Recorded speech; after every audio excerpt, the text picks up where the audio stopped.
Le football est facile, mais il est difficile de jouer facile, chers auditeurs, mais aussi nos internautes qui sont en direct sur notre chaîne YouTube Ubisport, car nous sommes en live.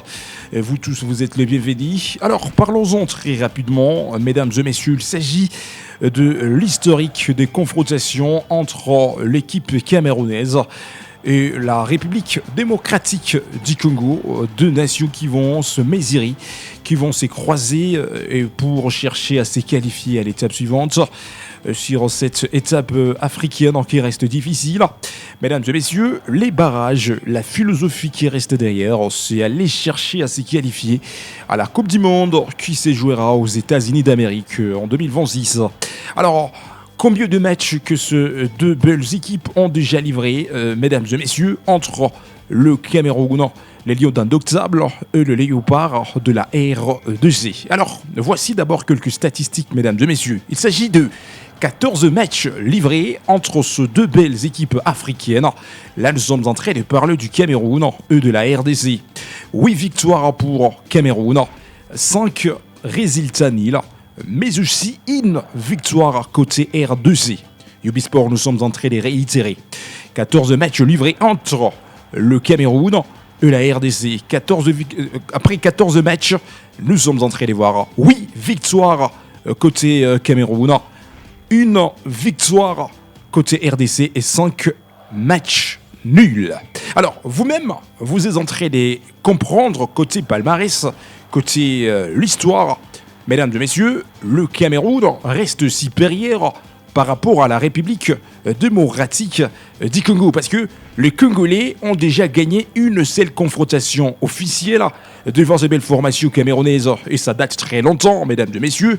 C'était le match qui s'était joué en 2013, le 26 août 2013, une année pendant laquelle cette belle équipe congolaise avait gagné par un score de 1-0, l'équipe camerounaise. Et c'était le match qui s'était joué au Cameroun. Et c'était l'année que la RDC avait gagné une seule confrontation. Et c'est une seule victoire engagée par cette sélection nationale que nous sommes en train de vous parler, le Léopard.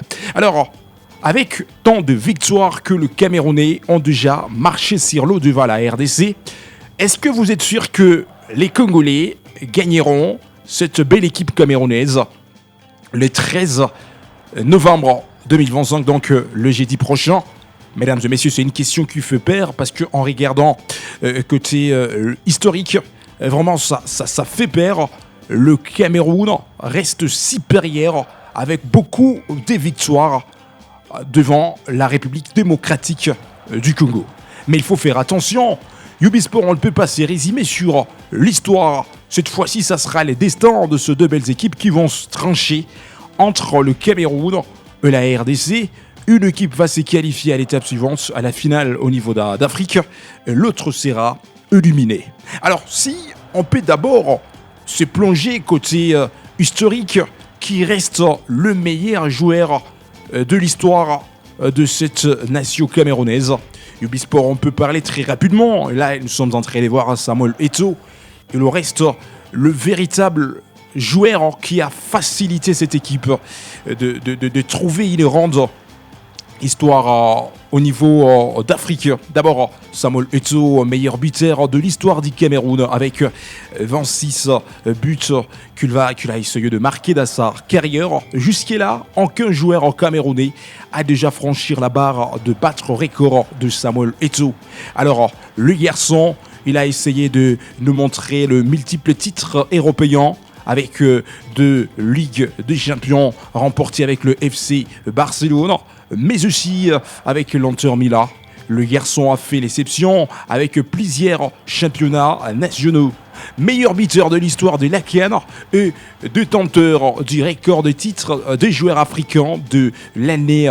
Mais aussi meilleur buteur de l'histoire des Lions d'Indomptable. Alors, jusqu'à-là, on dira que Samuel Eto'o reste l'un des meilleurs buteurs, mais aussi l'un des meilleurs joueurs côté cette belle formation camerounaise, même si aujourd'hui Samuel Eto'o il ne joue plus, il a déjà tranché sur sa carrière professionnelle, mais c'est un petit rappel. Mais aussi avant lui, on ne peut pas oublier la légende Roger Mila, la légende qui avait montré sa suprématie dans cette sélection camerounaise, l'icône de la Coupe du Monde organisée en 1990, où il a essayé de marquer 4 buts à l'âge des 38 ans.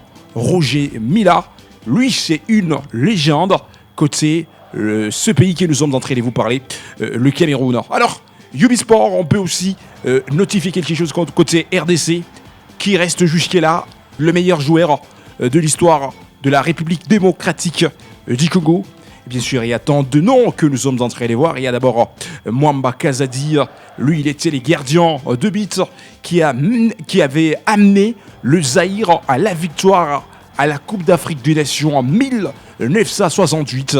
Une année pendant laquelle l'équipe zaïroise avait remporté la première Coupe d'Afrique des Nations. Et la date reste officielle en 1968. Alors, il y a aussi d'autres joueurs comme messieurs Trésor Mputu Mabi, le garçon qui avait inspiré la nouvelle génération. Tout le monde savait que Mputu, quand il était sur terrain, il avait cette façon de faciliter la tâche à ses coéquipiers, capable de faire des passes décisives, capable d'organiser le jeu, capable aussi de marquer des coups francs, des frappes tendues.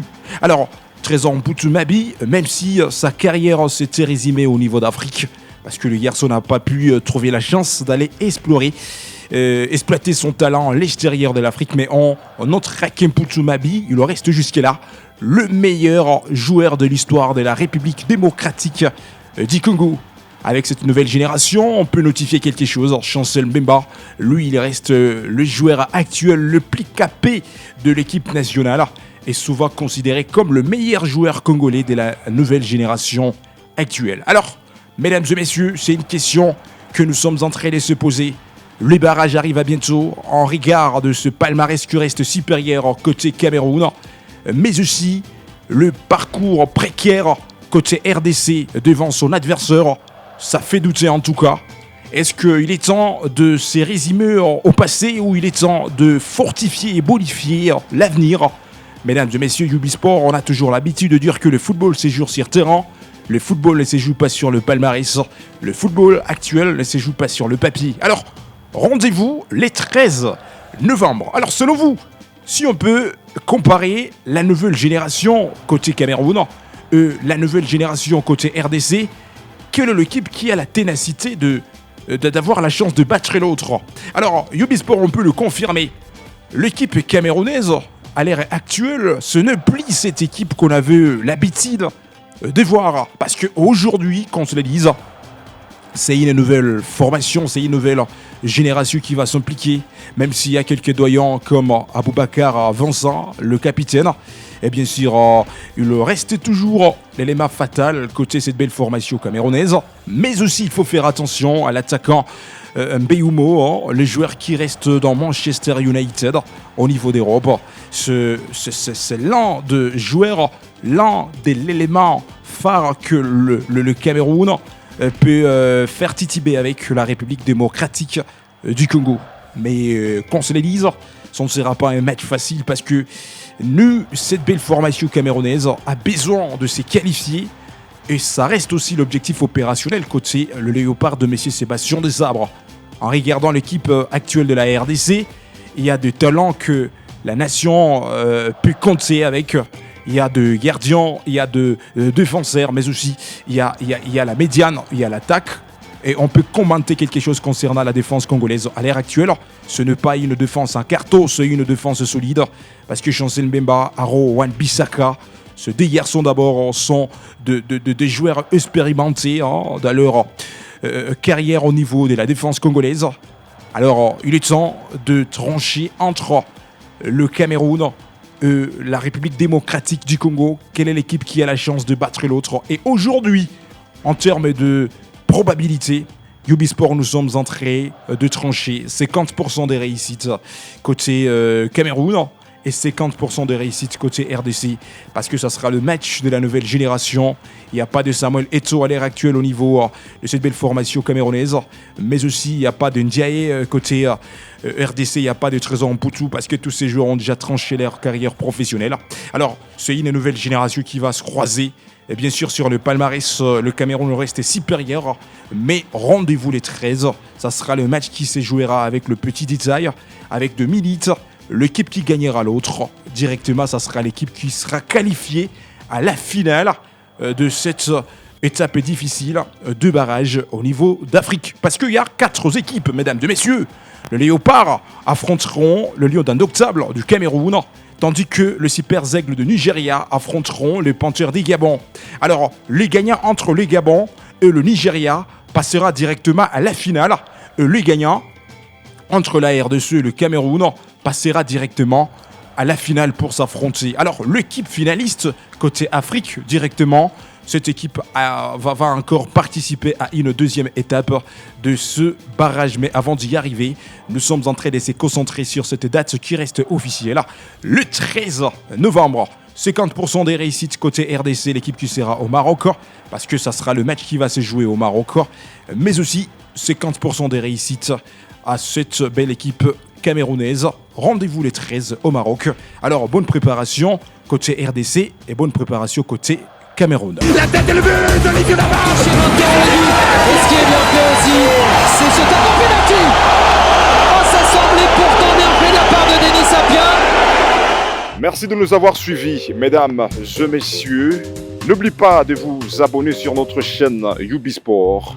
Laissez vos commentaires, aimez, partagez pour ne rien zapper de prochaines actualités.